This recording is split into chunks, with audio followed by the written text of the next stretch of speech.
we're living in the universe where in order for Linden to continue going, it has to operate as a business. It has investors. The investors are very patient. I mean, we're in this now 9 years since it started, 7 years since I got involved, and contrary to any speculation, there is no plan for an IPO, and I hope you'll ask me about that. I think I'd be glad to. What I've said about that may have been misconstrued. So, but it is going to operate as a business, and I think while and so, you know, a new CEO will be chosen. Smart businesses understand their circumstances, and here there is a kind of an implied social contract with the residents who have made it successful. When the company fails to listen to those voices, it makes a grave error. But close listening and conversation and dialogue stop short of like voting, and people who want to vote on this sort of thing should probably are advised that they'll be very frustrated about this, because that's outside the bounds of how Linden operates and how it's always operated. So, yeah, there's a kind of a balance that has to happen. And I understand that it is not possible, it is not a goal to make everybody happy. I think understanding what it is the company can do that brings value to people such that they'll invest of themselves and will want to build businesses on top of it, how we keep faith with a critical mass of people is very important, and it will continue to be something the company puts a lot of effort into. But the amount of venom that comes out at times, particularly from a fairly small percentage of people, is, remarkable. And it sometimes becomes a challenge not to get defensive about it. But nonetheless, okay. I appreciate your answering my question and not listening to Robin on that. I hope Robin doesn't mind me poking a little bit of Jennifer. I have to say, she's been with the company since the beginning and has really done more than anyone to continue to build the bridges between the residents and the company, and is just super spectacular on that, and continues to be a voice inside the company of advocacy. Yeah, we had her on Metanomics back in January, the kickoff for the year, and then she was great, a wonderful resource.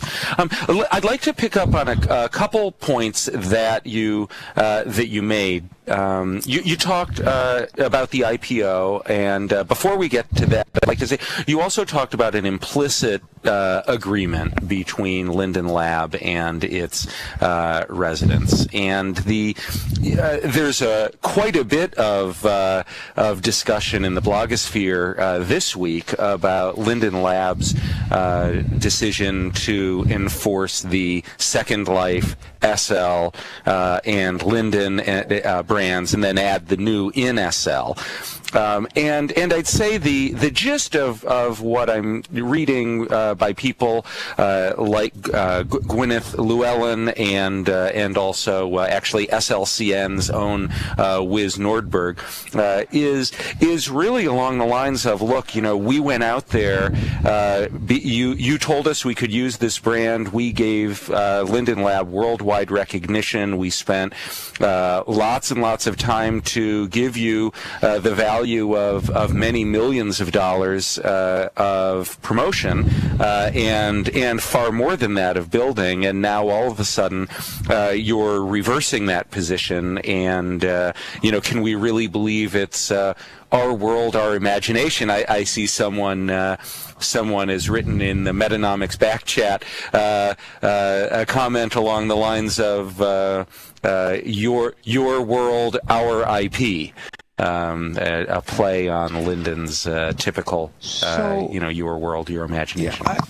Yeah. So here's what I have. Let me tell you how I approach this issue as a board member, which is first, the facts really matter, particularly when it's heated. And this is, I'll stipulate, heated. So, what has been the history of representations the company has made and not made to people, and how have they been communicated? That's highly material, and I will tell you, I get my information about that from a variety of sources, as a board member, by being briefed by the company's executives, and then also by being able to directly read resident blogs and all of the different media. I haven't done that in this case.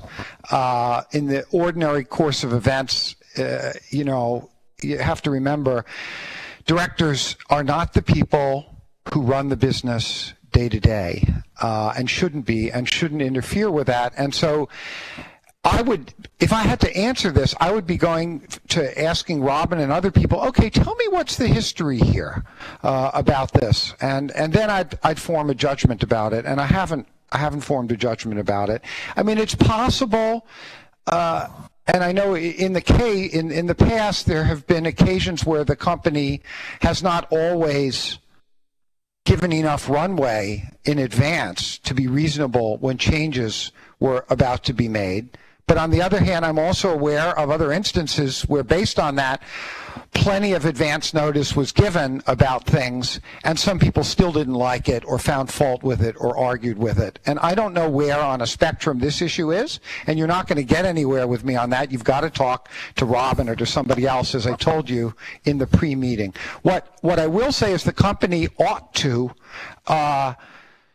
do things that protect and preserve its own interests, and certainly the appropriate use of trademarks is, I think, not something that's highly controversial. The big issue is, how is the management going of the inevitable evolution and change that is going to happen as we move, beyond the startup phase? And is that going well, or is that going poorly? And if it is not going well, how do we fix it?